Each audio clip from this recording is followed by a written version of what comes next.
Today we're going to talk about a prime example of why the government in our lives actually does not make it better. You know how the healthcare thing and Obamacare was going to come in and save people money? I want to talk about the numbers of what our insurance companies are charging us, and their percentages went up.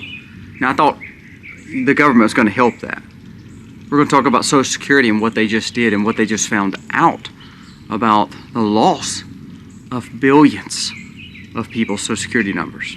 Also, we're going to talk about the fact that Janet Yellen, who has only served in government and public sector, somehow has the biggest job when it comes to Treasury Secretary and has been part of the Fed. And we're going to talk about what she just said. She gave a warning, and it happens to be right when Trump becomes president. Someone's throwing tons of money out to where America is looking at an empty wallet. And oh yeah, some of that money going, we just sent another big billion-dollar package to Ukraine. 2.5 to be exact, and the White House is just so excited. They announced it, made a big deal about it. Again, to spit in your face.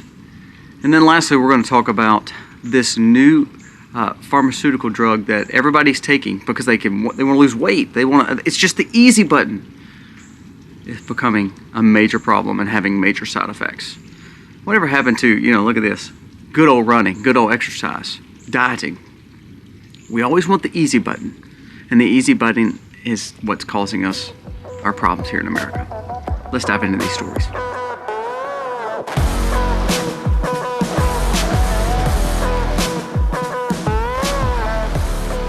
Hey guys, welcome to the Max. Thank you so very much for being here today. If you are new to our channel, please go down here, press subscribe, ring the bell, give us a thumbs up if you like the content. We humbly ask that you do that.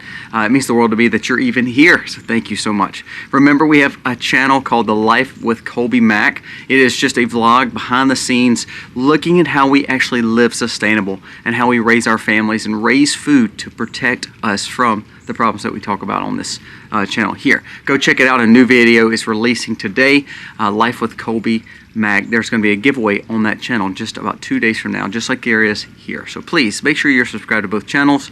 My wife's channel, The Max Life, check it out because she's a lot prettier than I am.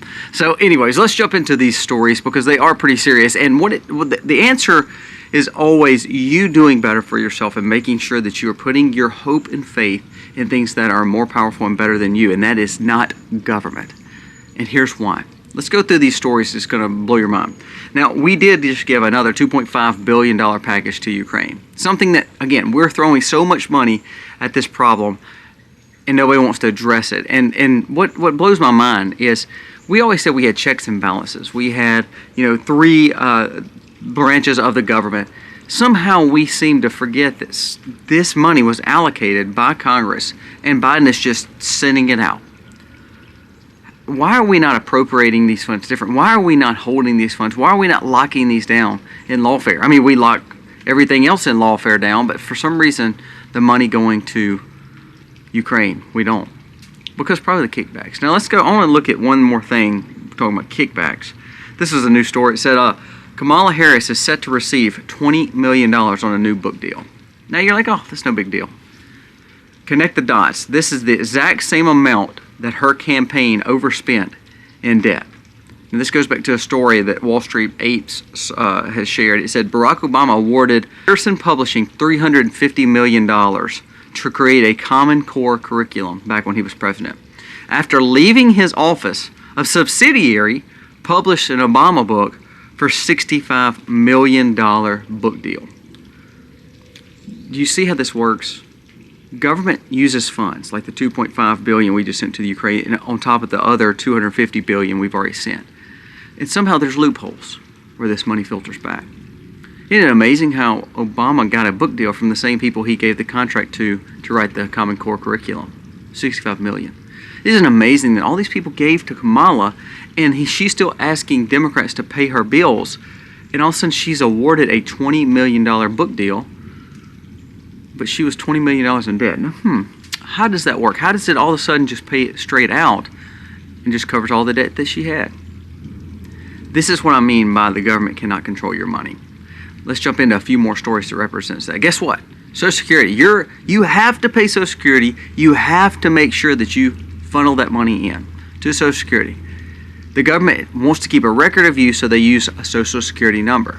there's a news story that just dropped yesterday. It said this year alone, 2024, and this was brought up by LA Times. It says hackers reportedly stole social security numbers of every American from national public data. Around 2.9 billion records were taken dealing with your social security number. You know, we talk about making sure you have safety and digital health and make sure your technology is not ruling over you. Well, when all of a sudden our information is leaked, and this is the government's information now, they make you have this identification number and somehow it leaks. Don't you think that could cause you a world of problems? Again, we allow the government to take our information and then turn around and now it's been stolen. Let's keep on going. Extraordinary measures have been taken. Now listen to this. This is a huge report, and this is from Janet Yellen. There is a need for extraordinary measures because we have no money. By mid-January, to keep the U.S. from defaulting on national debt, we have to do something. We have to do something. Now this is the same flippin' government that just sent $2.5 billion of your money, who's already sent $250 billion of your money, who's already sending Taliban $40 to $80 million a week of your money, and who has already given all the other money to everybody else, but somehow they can't take care of you. So it says that Janet Yellen is saying we don't have any money. January 15th, we're not going to have any money. Isn't that amazing how that happens right when Trump becomes president? Isn't that it's just mind-blowing, isn't it? This is from an article shared on the same topic. It says, this is very simple. Janet Yellen recklessly issued a massive amount of short-duration bonds recently, which worked to drain the overnight accounts. It takes all the liquidity out of America. If incoming Treasury Secretary Bessent does what he says he'll do and issues longer duration debts to satisfy the coming maturities, that will work. However, we are putting ourselves in a very bad situation where we have drained our accounts in the name of what Janet Yellen says is what we need in America. Now remember, Janet Yellen has never held a private sector job in finance. That's the word. That again, she's a lot older than me, so I don't remember her when I was a child because she's like 80, 90, 100 years old. I don't know. But they say that she has not had one private sector job dealing with finance. It's all been public sector appointed jobs. And it's because she's easily the puppeteer.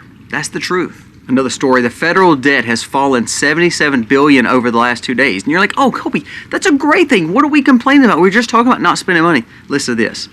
But only because Treasury has simultaneously drained $104 billion in a cash account. Well, there's the problem with January 15th. So we paid $77 billion of our debt, but $104 billion is missing. Where's the other $25 billion? And why are we draining accounts when you're no longer in power? Your administration is in a transitional lame duck period. And she's draining this. So now here's the problem. What people don't realize is she's saying that we're going to have a major problem by January 15th, but then she just took all your money. And we wonder why we're going to have a problem. Well, because she just took all our money.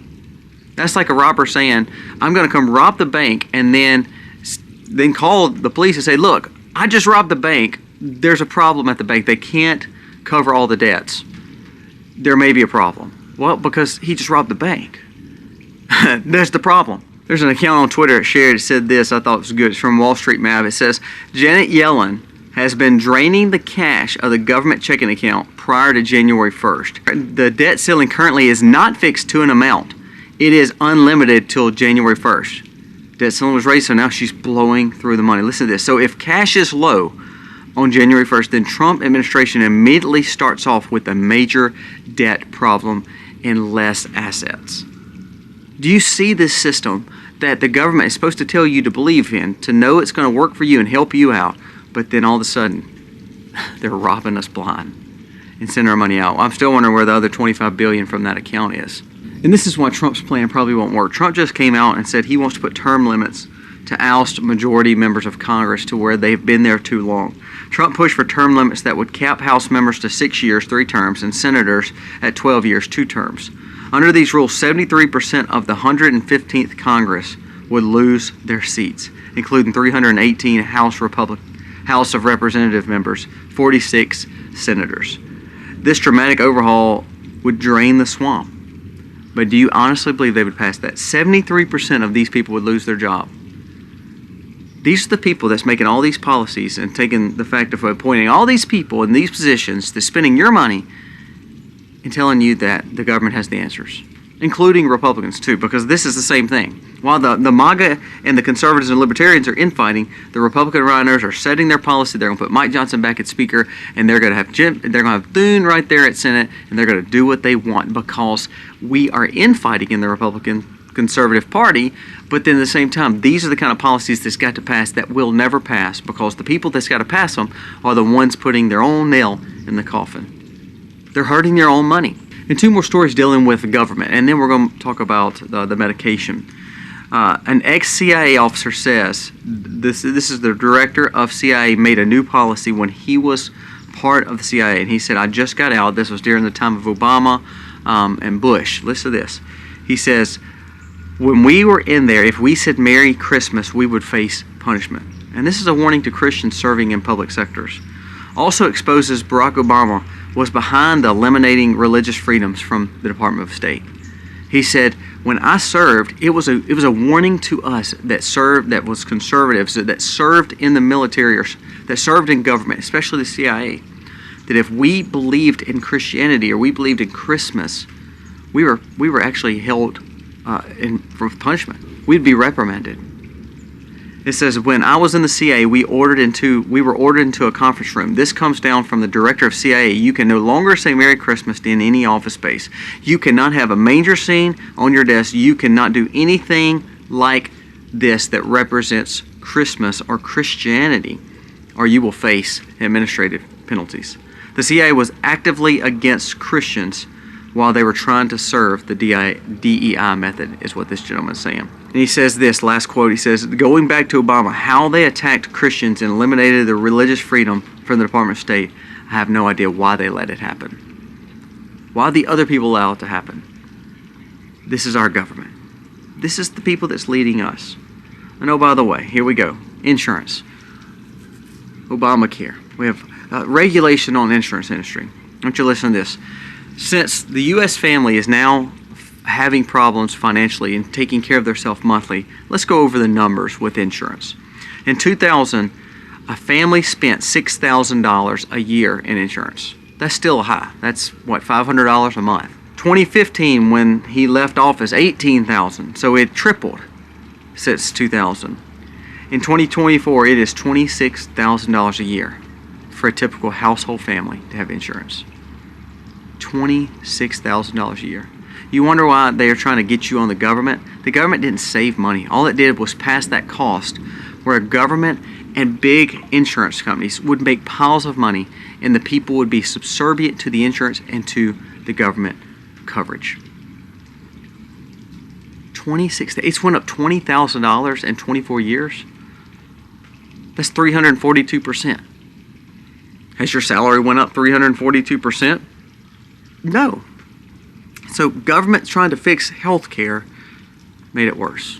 Instead of doing like I said, open the states up, have major competition, let capitalism win where the price needs to go down, drive people to compete in utilities, so your utilities can't take advantage of you anymore, your insurances can't take advantage of you anymore, and any other business that somehow has a monopoly that the government has allowed them to have a monopoly. If we would learn to compete, open the state lines and let people compete in the market, you'd be surprised how much our prices will start going down on house insurance, on home insurance, health insurance, and also on everything else that we purchase and buy, even down to the utilities that we use.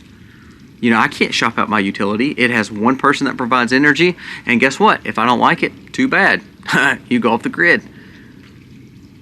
But that's the same people that the government gave subsidies to now be over these cooperatives and have monopolies. Same way with insurance. Do you know there's one provider of insurance in Mississippi? One health provider. We sets policy and sets price. This is the problem with our government. Now, before we go any further, let's talk about the last thing I want to mention is this dependency on medicine. Now, I'm not trying to I'm not trying to step on any toes and offend you. Some people have to have medicine to live. I understand that. This is not what this conversation is about. But what happens is when we think of things like Ozempic, and we think of all these medicines that are somehow supposed to help us and give us an easy button instead of actually making us work for what we believe, instead of making us actually kind of get back to the old way of losing weight on our own or trying to do things on our own. What happens is now these medicines are killing us. Listen to this new report on Ozempic. People are now not only, they call it the Ozempic face, people are getting that Ozempic face, but people are having breakouts in their eyes to where their eyes look like they're on fire. They're bloodshot. And they're saying it could be from Ozempic use. 37% of Gen Z is planning on using Ozempic-like medications in 2025 to achieve weight loss gains. And their goal is not to get in the gym like it used to be, is to take the medicine. When people say young Americans aren't lazy, I report you this. According to the survey of healthcare platform Tebra, 1 in 4 Americans and 37% of Gen Z, that means 25% of Americans, but 37 in Gen Z, meaning we're more lazier as the generations go, are wanting to use medicine for weight loss instead of traditional measures, instead of eating right and exercise. What this can result is good fat loss. However, what it does is makes us dependent on the medicine.